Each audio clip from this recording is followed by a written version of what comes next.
마태복음 5장 4절, 누가복음 6장 21절 말씀 함께 보겠습니다. 애통하는 자는 시작. 애통하는 자는 복이 있나니 그들이 위로를 받을 것이며, 지금 줄인 자는 복이 있나니 너희가 배부름을 얻을 것이며, 지금 우는 자는 복이 있나니 너희가 웃을 것이며. 아멘. 오늘 우리가 마태복음 5장 4절과 누가복음 6장 21절의 말씀을 함께 보았습니다. 서로 우리가 인사를 나누겠습니다. 행복한 안식일입니다. 행복한 안식일입니다. 이번 한 주일은 날씨가 많이 더웠습니다. 에어컨이 있는 집에서는 그래도 시원하게 잘 지냈겠지만은 대부분 이 동네 에어컨 있는 집이 별로 없어가지고 많이 힘들었을 거예요. 그래도 씩씩하게 잘 견디시고 오늘 이 안식일 하나님의 날을 기억해서 나오신 여러분 환영하고, 하나님께서 여러분의 선택과 또 결심에 축복 주시기를 바랍니다. 오늘은 마태복음 5장 4절과 누가복음 6장 21절을 본문으로 해서 애통하는 자가 복이 있나니, 애통하는 자가 복이 있나니, 이런 제목으로 하나님 말씀을 함께 나누겠습니다.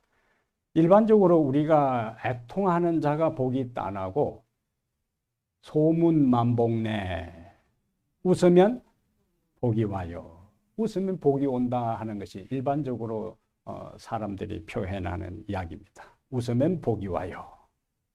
그런데 오늘은 웃는 자가 복이 있는 것이 아니라 애통하는 자가 복이 있다. 역설적인 표현이. 성경에 많은 역설이 나오는데 그 중에 하나의 역설이 슬퍼하는 자가, 우는 자가, 애통하는 자가 복이 있다 하는 오늘 말씀. 인생은 울면서 태어납니다. 그래서 아이가 태어나서 울지 않으면은 다리를 잡고 엉덩이를 때려가면서라도 울려요. 야 이놈아, 내가 사는 인생이 호락호락하지 않다. 그래서 아이는 스스로 새로운 세계에 나와서 출발하는 삶 자체가 나도 이제 고달픈 인생이 시작되었구나 해서 울 수도 있고, 그런데 태어날 때는 자신이 울면서 태어나지만은 죽을 때는 다른 사람을 울리면서 죽어요. 그러니까 인생의 삶 자체가 다 시작도 울음이고 인생의 끝도 울음과 관계되어 있습니다. 사실 우리가 죄의 세상을 살아가는 날 동안 웃을 일보다 슬픈 일이 더 많은 것을 우리가 지금까지 살아오면서 다 경험합니다. 그럼 슬픔은 부정적인 것인가? 성경적인 의미의 성경에서 슬픔에는 많은 의미가 있습니다. 우리는 슬픔을 통해서 인생을 깊이 이해하고 그 다음에 더 성숙해지는 경험을 가질 수가 있어요. 그래서 옛날에 눈물로 얼룩진 빵을 먹어보지 않은 사람은 인생을 논하지 말라.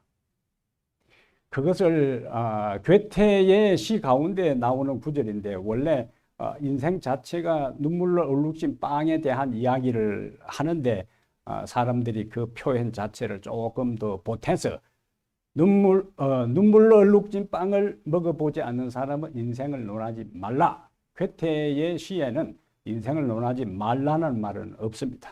그러나 일반적으로 괴테가 그런 말을 했다고 이제 이야기를 해요. 어쨌든 슬픔, 눈물이 우리의 인생을 더 깊이, 우리의 삶을 더 성숙하게 해준다 하는 것은 분명한 진리입니다. 게다가 그리스도인의 삶에 있어서는 애통하는 자가 복이 있나니라고 이야기하면서 그리스도인의 삶은 슬픔으로 끝나지 않고 인생의 시작도 눈물로, 인생의 마지막도 눈물로 끝나는 것처럼 보이지만은 성경은 하나님의 위로가 우리의 삶의 모든 슬픔과 고통을 극복하게 하고 그것을 통과하게 해서 궁극적인 기쁨의 자리에 이를 것을 말씀하고 있어요.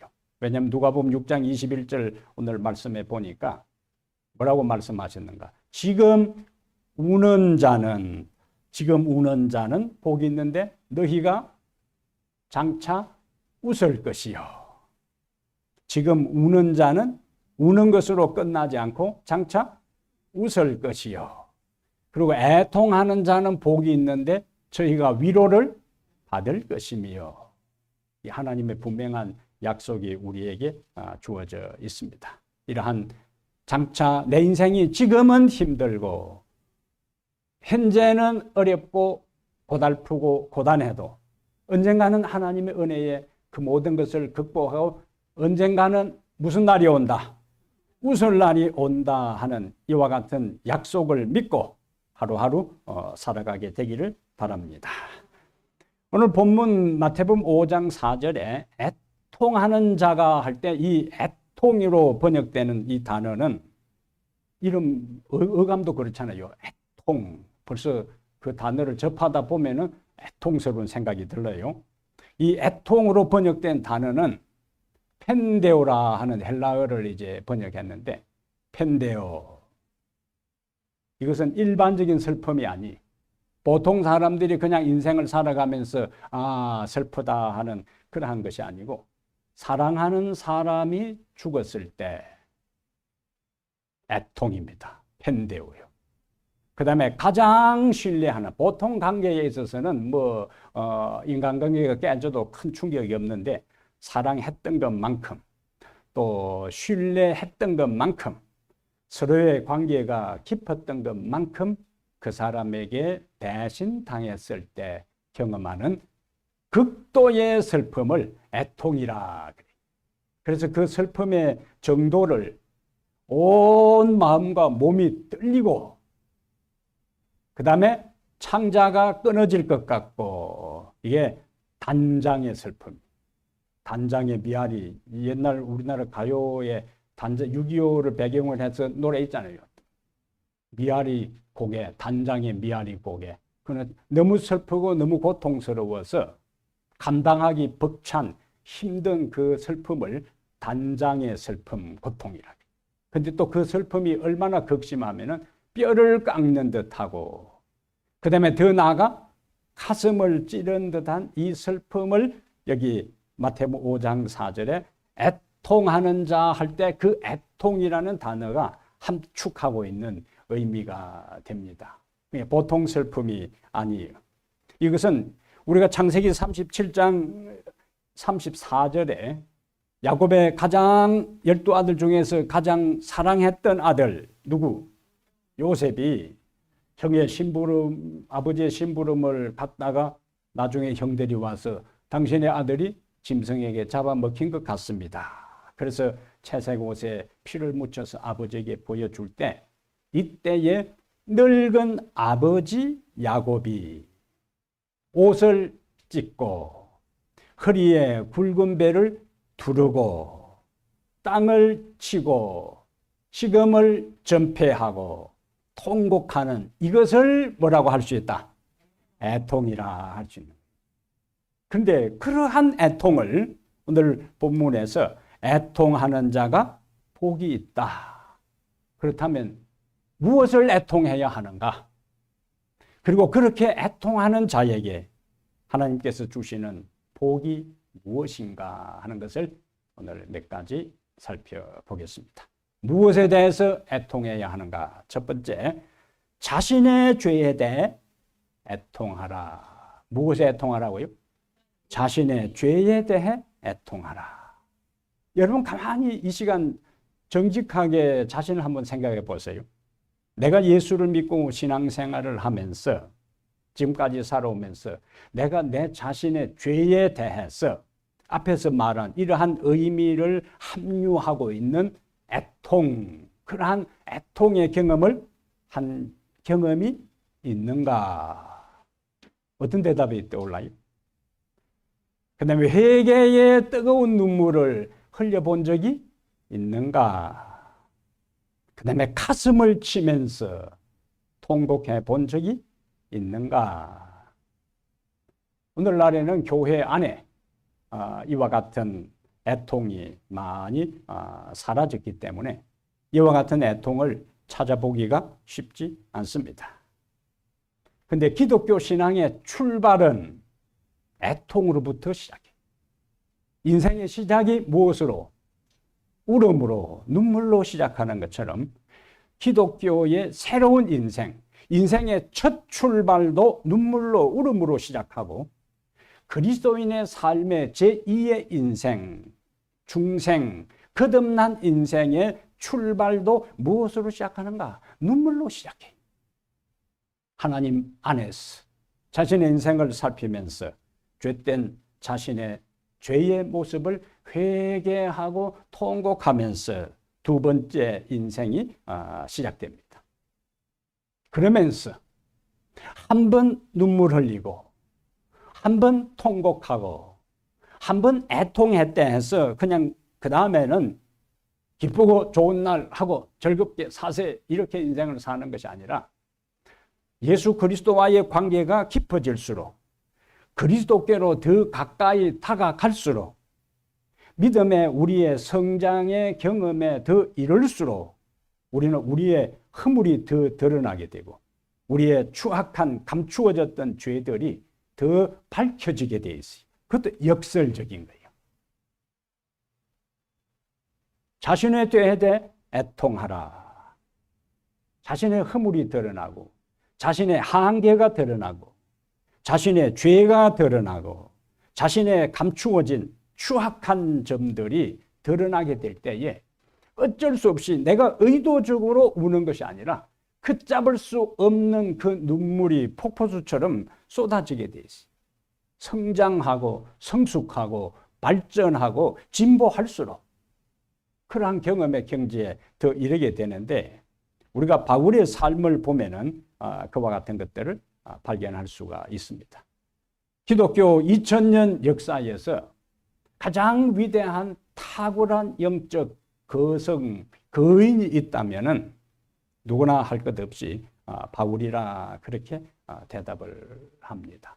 그러면 바울의 삶에 자신이 시간이 지나고 세월이 흐르고 그리스도 안에서 그가 영적으로 성숙하면서 더 자신만만해졌는가, 더 하나님 앞에 자신이 깨어졌는가 하는 것을 바울의 삶에서 역설적으로 우리에게 보여주는 진리가 있습니다. 바울이 그의 사역의 초기에 쓴 것이 갈라디아서인데 갈라디아서는 그의 생애의 초기에 쓴 거예요.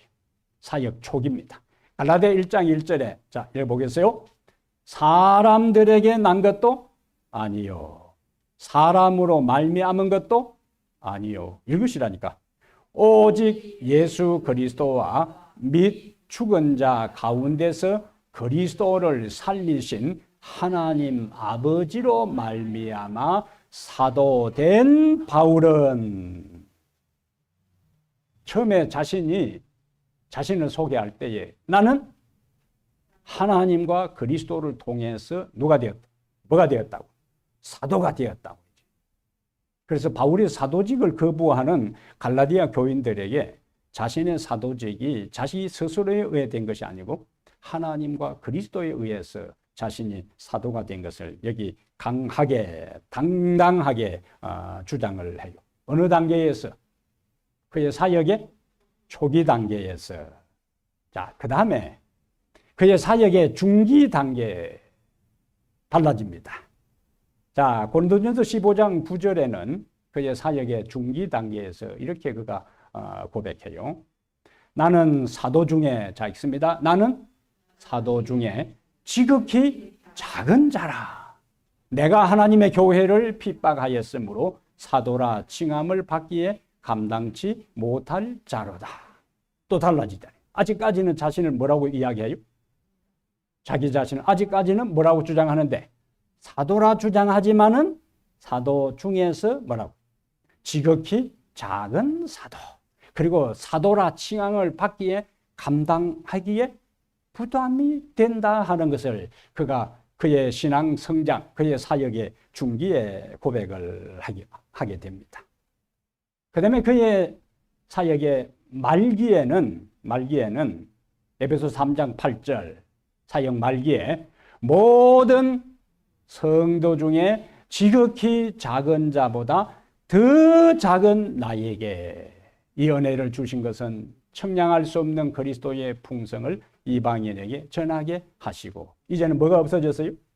처음에는 사도, 그 다음에 사도 중에서 작은 사도. 근데 그가 이제 신앙의 성숙기에 접어들 사역의 말기에는 이제는 사도라는 말도 하지도 않고 자신을 뭐라고 이야기해요? 성도라고 이야기하고, 성도 중에서도 더 작은 성도라고 고백을 해요. 그러다가 그가 이제 순교하기 전에는, 그의 인생의 마지막에 순교하기 전에는 뭐라고 자신을 고백하는가? 순교 직전에는 죄인 중에 내가 괴순이라. 내가 죄인이라도 아니고 죄인 중에 우두머리라고 해야지.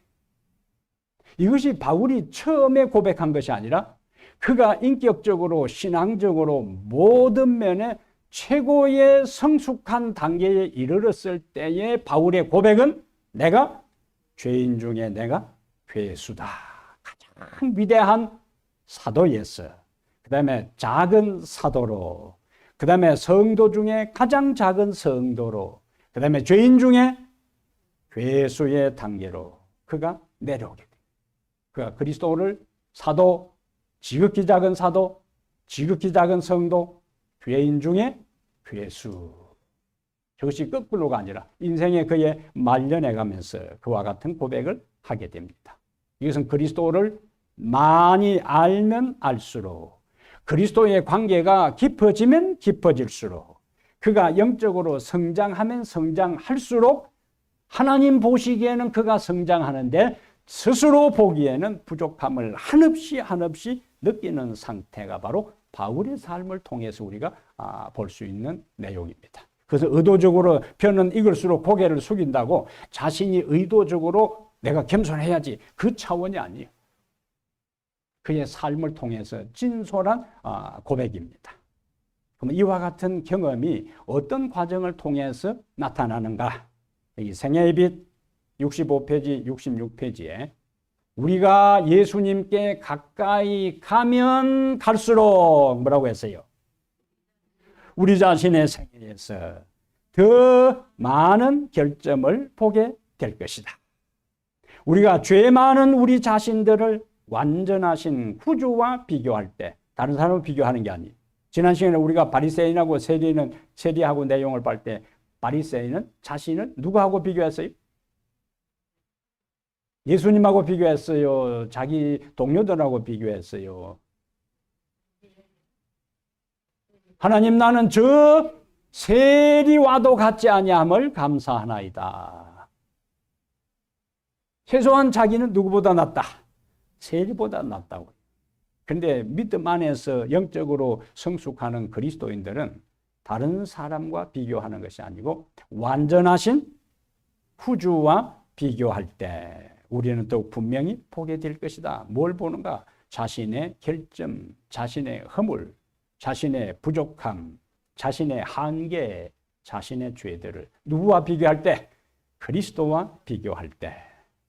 우리 자신이 얼마나 죄된 사람인가를 알게 될 때 우리는 용서해 주시는 분께로 돌아가게 된다.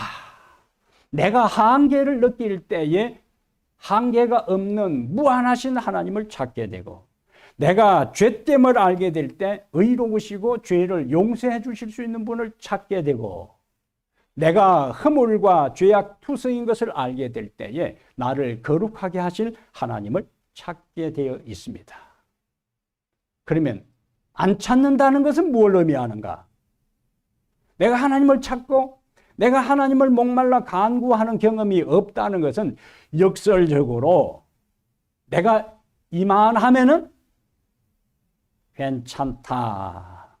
누군가 내 인생을 결정적으로 도와주지 않아도 이 정도면은 내가 살아갈 수 있다는 그런 생각들이 의로우신 하나님을 찾지 않고, 거룩하신 하나님을 찾지 않고, 용서해 주시는 하나님을 찾지 않고, 생명을 주시는 하나님을 찾지 않고, 죄를 용서해 주시는 하나님을 찾지 않는 행동으로 나타나게 되어 있습니다. 하나님을 찾고 하나님께로 가까이 가는 사람은 더 찾게 되고, 더 간구하게 되고, 더 목말라 하게 되고, 더 하나님께 애타게 부르짖게 되어 있습니다. 그런데 멀어지면 멀어질수록 더 찾지 않게 되는 거예요. 오늘 하나님께서 우리들 모두의 모습을 보게 하시고 깨우쳐 주시고 다시 하나님을 찾고자 하는 마음, 다시 하나님을 목말라 하는 마음을 우리들 모두에게 이 시간에 허락해 주시기를 바랍니다. 저는 고등학교 1학년 때에 저의 삶을 주님께 드렸어요. 이전에도 제가 어릴 때부터 교회는 다녔지만은 그냥 엄마 따라다니는 그러한 신앙이었어요. 제 고등학교 1학년 때 저의 인생을, 저의 삶을 하나님께 드리고 예수 그리스도를 제 인생의 주인으로 영접하게 되었습니다. 제가 학교 다닐 때 다녔던 진주교회는 매일 5시에 이제 새벽 기도회가 열렸는데 평일에는 학교를 다니니까 못 나가고 일요일에는 이제 꼭 새벽 기도회를 참석을 했습니다. 목사님의 간단한 말씀 다음에 개인 기도를 드리는데 이상하게 개인 기도를 드릴 때마다 주체할 수 없을 정도로, 어느 정도로요? 주체할 수 없을 정도로 눈물이 터져나요. 눈물샘이. 그냥 개인 기도하기 위해서 무릎을 꿇고 있으면은 그냥 눈물이 줄줄줄.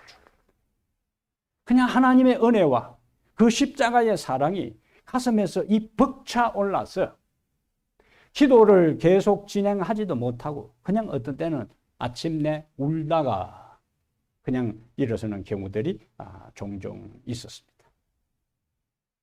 그러한 연장선에서 제가 세상의 모든 것 대신에 내 인생 전부를 하나님을 위해서 바쳐야 되겠다 생각하고 그 다음에 신학을 가고 23살에 제가 신학을 졸업한 다음에 경남에 있는 진주 옆에 있는 사천교회에 전도사로 부임을 했어요. 제가 사천교회 전도사로 부임한 다음에 안식일마다 시리즈 설교를 히브리 11장에 나오는 믿음의 의인들을 아벨부터 시작해서 한 사람 한 사람 이제 안식일마다 설교를 했는데 거의 매 안식일마다 설교자인 저도 울고 그리고 교인들도 울었어요.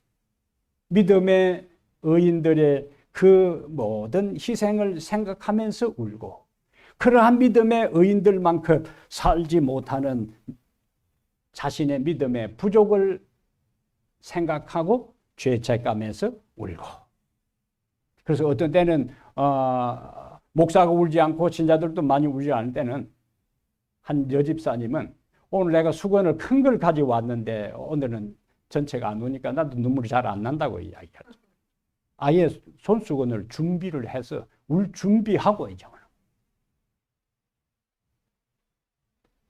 그때는 누군가 눈물샘을 의도적으로 감성을 자극하는 것도 아니고 그냥 그 하나님의 은혜와 십자가의 사랑과 믿음의 선조들의 삶을 생각하면은 그냥 감격스럽고 그냥 눈물이 나요. 근데 요즘은 제가 눈물이 많이 제가 생각해도 초창기 제가 목회 처음 나와서 목회할 때보다 눈물이 많이 말랐습니다.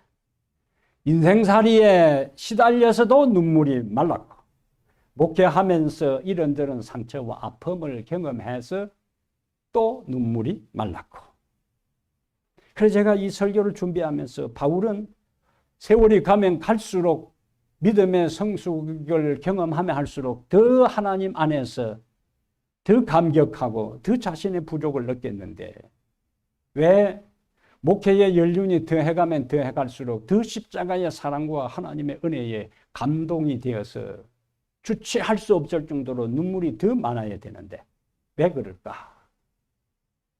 제 자신을 많이 생각하는 그러한 시간을 가졌습니다. 여러분의 삶은 어떠세요?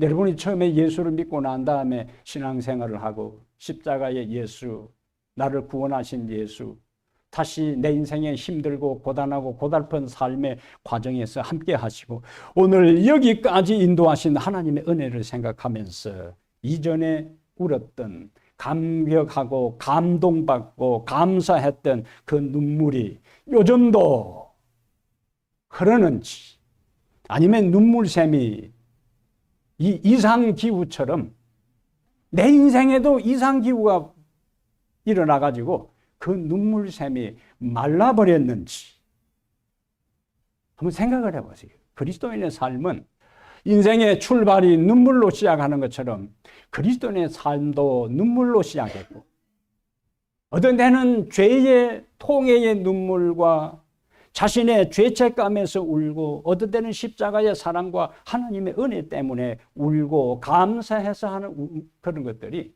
우리의 삶에 반복돼야 되는데, 그러면서 우리의 영혼을 정화시키고 정결케 하고 깨끗하게 해야 되는데, 점점점 세월이 흐르면서 우리의 마음도 강팍해지고 우리의 신앙도 파삭파삭해지고 있지 않는지 오늘 진지하게 한번 되돌아보면서, 하나님, 저에게 죄를 통회하고 애통하는 회개의 눈물을 주십시오. 기도하게 되기를 바랍니다. 감사와 감동과 감격의 눈물을 흘리면서 살아가는 인생이 되게 해 주십시오. 기도하게 되기를 바랍니다. 그래서 말라버린 우리의 영혼의 눈물이 다시 한번 회복되었어. 하나님 앞에 주의 십자가와 그 은혜와 내 인생을 여기까지 인도한 것을 생각할 때마다 한없이 한없이 고마웠어. 더 이상 말을 이어가지 못하고 흐느껴 우는 그와 같은 눈물샘이 다시 솟아나게 되기를 바랍니다. 그래야 우리의 삶에 뭔가 변화가 있고 뭔가 우리의 삶에 새로운 활력을 경험하는 은총을 우리가 누릴 수가 있습니다. 두 번째, 예수님께서 애통하는 자는 복이 있나니 했을 때에 무엇에 대해서 애통해야 되는가? 다른 사람의 구원과 다른 사람의 죄에 대해 애통하라. 무엇에 애통하라고요? 다른 사람의 구원과 죄에 대해 애통하라. 예수님께서 십자가를 지시기 얼마 전에 그가 감람산에서 예루살렘을 내려다 보시면서 통한의 눈물을 흘리셨어요. 예수님께서 뭐 하셨다고요? 통한의 눈물을 흘리셨어요. 자, 누가복음 19장 가보겠어요. 누가복음 19장.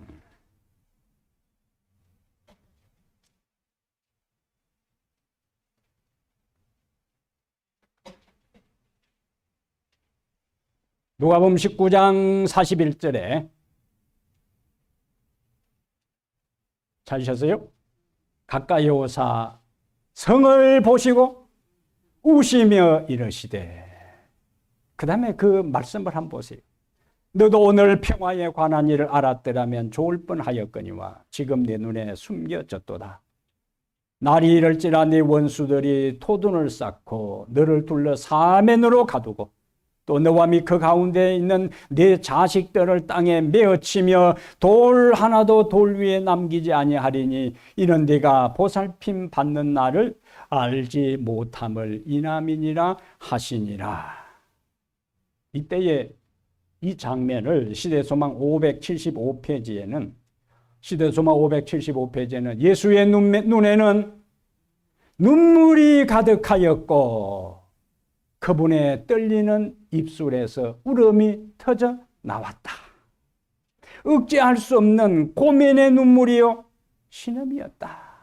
이것은 이스라엘 백성, 예수님이 이러한 이 통곡을 하실 때가 서기 31년경인데 앞으로 40년 후에 로마군에 의해서 예루살렘이 포위당하고 그 다음에 예루살렘이 함락되고 예루살렘에 있는 수많은 사람들이 이 고통을 당하고, 어떤 때는 이 로마군이 어떻게 했냐면은 임신한 여인들의 배를 갈랐어요. 그리고 아이들을 돌에다가 메어쳐서 죽였어요. 이러한 모습을 예수님은 예언적인 안목으로 보시면서 그때에 자신을 거절하고 자신을 십자가에 못 박은 이 예루살렘의 백성들이 하나님의 심판을 받아 이렇게 비극적인 최후를 마칠 것을 생각하니까 예수님께서 성을 보시고 우셨어요. 그러면서 히브리 5장 7절에 그는 육체에 계실 때에 심한 통곡과 눈물로 간구와 소원을 올렸고, 그냥 통곡만 해도 보통 울음이 아닌데 그 통곡도 심한 통곡과 눈물로 간구와 소원을 올렸고. 근데 보통 이 문화에 따라서 우는 것을 대부분 억제하게 합니다. 일본 사람들이 철저하게 자신을 억제해요. 서양 사람들이 철저하게 자신의 감정을 억제합니다. 심지어 한국에도 옛날에는 억제하게 했어요. 그러나 성경에 나오는 감성을 만드신 하나님은 그것을 억제하라고 하지 않아요. 예수님 스스로도 슬픈 일이 있으면 뭐 하신 거예요? 우신 거예요. 통곡하신 거예요. 근데 서양 노래 가운데 크리스마스 캐롤에 울면 안 돼, 우는 아이에게는 선물도 안 주신대요 해도 아이들 보고 뭐하라고, 울지 말라고. 울면은 산타크로스 할아버지가 선물 안 준다고 하고, 한국의 남자아이들이 울면은 울지 말라고 사내 자식이 찔찔 짜고 말이야. 그러면서 때려. 울지 말라고 때리는 거예요. 그 얼마나 모순된 행동이요? 아니, 그렇지 않아도 지금 아프고 서러워서 우는데 운다고 또 때리는 거예요. 울지 말라고 놔둬야 되는데 울지 마 하고 때리는 거예요. 이제 억제하게 하는데, 예수님은 심한 통곡과 눈물로 모든 죄인들의 모습을 보면서 그는 자신의 죄와 자신의 모든 것 때문에 운 것이 아니고 인류의 죄와 인류의 구원을 위해서 그는 심한 통곡과 눈물을 흘리신 거예요. 누가복음 23장 27절부터 28절에는 예수님께서 이제 십자가를 지고 골고다 언덕을 올라가실 때에 여기 보니까 백성과 및 그를 위하여 가슴을 치며 슬피 우는 여자의 큰 무리가 따라오는지라. 평소에 예수님이 살아 계실 때에 은혜를 경험했던 많은 여인들이 그 뒤를 줄지어 따라가면서 통곡할 때에 예수님이 하신 말씀이 이제 중요합니다. 돌이켜 그들을 향하여 이르시되 예루살렘의 딸들아. 그들은 지금 누구 때문에 온 거야? 예수님 때문으로. 나를 위하여 울지 말고 누구를 위해서 울라고요? 너희와 너희 자녀를 위하여 울라. 예수님은 그를 따르면서 우는 통곡하는 여인들에게 자신을 위해서 울지 말고 너희와 너희 자녀를 위해서 울라고요. 여기 너희 자녀들은 구원이 필요한 내 주변의 사람들이고 내 육신의 자녀들이. 여러분의 자녀들 가운데 혹시 교회에 나오지 않는 분들을 위해서 예수님께서 너희와 너희 자녀를 위해서 울라는 이 말씀처럼 여러분은 얼마나 여러분의 자녀들의 구원을 위해서 눈물로 예수님께서 예루살렘을 내려다 보시면서 통곡하고 눈물로 간구했던 것처럼 여러분의 자녀들을 위해서 그런 눈물을 흘리시고 계셨는지 우리 이 시간 우리가 한번 우리 자신들을 되돌아볼 필요가 있습니다. 그리고 내 주변에 내가 알고 있는 사람들이 진리대로 살지 않고 세상의 길로 갈 때에 그들을 바라보면서 안타까운 나머지 눈물을 흘렸는가? 너희 자녀와 너희 자신과 자녀를 위하여 울라. 예수님의 눈물의 기도 때문에 우리가 구원을 받았다면 이제는 우리가 다른 사람의 구원을 위해서 눈물을 흘리며 그들의 구원을 위해 기도하는 모습이 우리의 삶에서 회복되어야 할 때가 있다면 바로 지금입니다. 자, 이렇게 하는 사람에게 하나님께서 어떤 약속을 주시는가? 애통하는 자는 복이 있나니 저희가 위로를 받을 것이요. 죄에 대해서 애통하고 고통당하면서 그 모든 자신의 죄를 고백함으로 위로를 경험한 대표적인 사람이 다윗이. 그는 밧세바를 범하고 그 죄를 숨기기 위해 남편을 죽였어요. 하나님의 선지자 나단이 그에게 와서 당신이 그 사람이라고 했을 때에 다윗은 바로 그것을 인정합니다. 내가 여호와께 죄를 범하였노라. 그리고는 시편 51편과 32편을 눈물로 기록합니다. 하나님의 용서가 그에게 이르렀어요. 하나님의 위로가 그에게 이르렀어요. 그는 하나님께로부터 다시 그의 모든 것들을 받아주는 것을 경험했습니다. 그의 후손을 통하여 예수 그리스도가 오셨는데 그 예수 그리스도가 바로 모든 인류의 위로자로 오신 것입니다. 바울을 받아주신 그분은 우리를 받아주신 것입니다. 고린도후서 1장 3절과 4절에 하나님은 우리의 위로자가 되신다고 그랬어요. 하나님은 우리의 위로자가 되신다.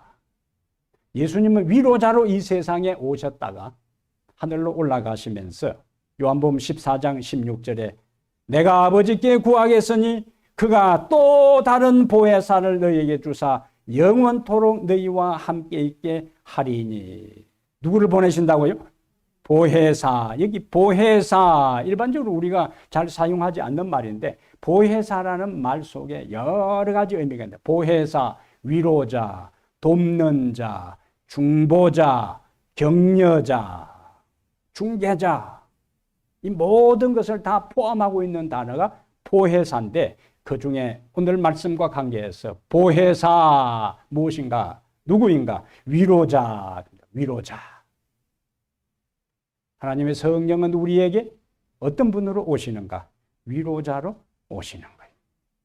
그래서 내 주변의 사람들이, 내 주변의 환경 조건이, 여건이 내가 위로받을 만한 것이 전혀 없음에도 불구하고 하나님의 성령을 하나님께서 그리스도를 통하여 우리에게 보내심으로 그분을 통하여 우리가 무엇을 경험하도록? 위로를 경험하도록 하나님의 성령이 오늘 우리와 함께 영원토록 있는 것에 대해 감사하게 되기를 바랍니다. 하나님은 우리의 위로자가 되시고 예수님이 우리의 위로자가 되시고 그분이 하늘로 올라가시면서 성령을 우리에게 위로자로 주셨지만은 아직도 우리는 죄의 세상에서 수많은 아픔, 수많은 갈등, 수많은 고뇌, 수많은 문제 속에 살아가고 있어요. 그래서 이 세상에서 우리는 영원한 하나님의 위로를 경험할 수 없기 때문에 궁극적이고 최종적이고 완전한 위로는 어디에서 이루어지는가? 하늘에서 이루어져요. 그래서 요한계시록 21장에 우리에게 이와 같은 약속을 주셔요. 요한계시록 21장 3절과 4절에 요한계시록 21장 3절과 4절 마지막 말씀을 하나 찾아보겠습니다. 21장 이제 떴습니다. 자, 보라 하나님의 장막이 사람들과 함께 있음에 하나님이 그들과 함께 계시리니 그들은 하나님의 백성이 되고 하나님은 친히 그들과 함께 계셔서 계속 함께 그 다음에 4절 읽습니다. 모든 눈물을 그 눈에서 닦아 주시니 다시는 사망이 없고 애통하는 것이나 곡하는 것이나 아픈 것이 다시 있지 아니하리니 처음 것들이 다 지나갔음이러라. 이 말씀 믿으시면 아멘. 모든 눈물을 그 눈에서 씻기심에 다시 사망이 없고 또 무엇이 없고 애통하는 것도 없고 통곡하는 것도 없고 아픈 것들도 다시 있지 아니하리니 처음 것들이 다 지나갔음이러라. 이것을 통해서 하나님께서 우리에게 최종적인 은혜를, 최종적인 위로를 우리에게 주십니다. 사랑하는 여러분, 애통하는 자는 복이 있다고 말씀하셨어요. 우리 자신의 죄에 대해 애통하게 되기를 바랍니다.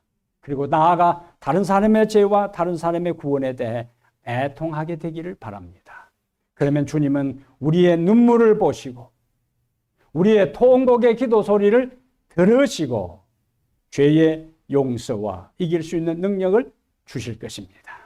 이 땅에서도 하나님과 예수 그리스도와 성령을 통해서 위로를 받을 뿐만 아니라 그러한 위로를 경험하는 사람들에게 하늘에서 영원한 위로를 이렇게 약속해 주고 있으니까 이러한 위로의 말씀을 마음에 기억하면서 하나님의 은혜 가운데 하루하루 살아가게 되기를 바랍니다.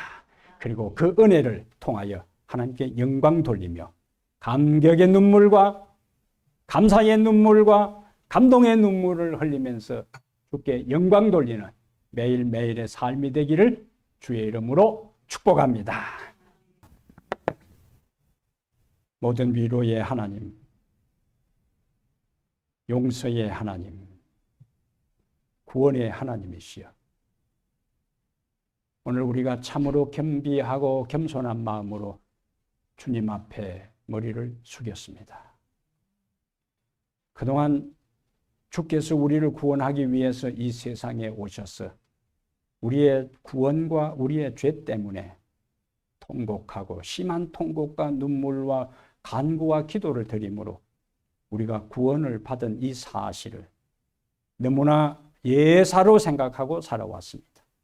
너무나 평범하게 여기며 지내왔습니다. 하나님 아버지, 다시 한번 우리에게 말라버린 영혼의 눈물을 허락하여 주시옵소서. 말라버린 우리의 회개의 눈물을 흘리는 자가 되게 하여 주시옵소서. 다시 한번 감격하고 감사하고 감동받는 눈물을 흘리는 저희들 되게 하여 주시옵소서. 우리의 신앙생활이 메마른 상태에서 사막처럼 거칠고 팍팍하고 생명 없는 상태로 살기를 원치 않습니다. 오 하나님 아버지, 성령으로 우리에게 임하셔서 말라버린 우리의 영혼의 샘물이 다시 솟아나고 생수의 강이 흘러 넘쳐서 내 자신의 죄와 다른 사람의 구원과 죄와 하나님께서 베풀으신 은혜와 사랑에 대해 감사와 감동과 회개의 눈물을 흘리며 살아가는 저희들 되게 해 주옵소서. 우리 하나님 말씀을 들을 때에 그 말씀이 우리의 심령을 울리게 해 주시옵소서. 그 말씀이 우리를 깨우쳐 우리의 인생이 변화되는 역사가 나타나게 하여 주시옵소서. 밋밋하고 무관심하고 막연한 인생살이에서 이제는 마음의 확신을 가지고 하나님을 온전히 섬기고 확신을 가지고 주님을 바라보며 확신을 가지고 인생의 숱한 고난과 아픔들을 극복해 나가는 능력의 종들이 되게 하여 주시옵소서. 사랑하는 남편을 잃고 사랑하는 아버지를 먼저 보내고 슬픔에 잠겨 있을 우리 박 집사님과 사랑하는 두 딸에게 하나님이 주시는 위로가, 성령이 함께하는 위로가 그들의 심령에, 그들의 허전한 마음에, 그들의 메꿀 수 없는 공간에 하나님의 위로로 채워 주시옵소서.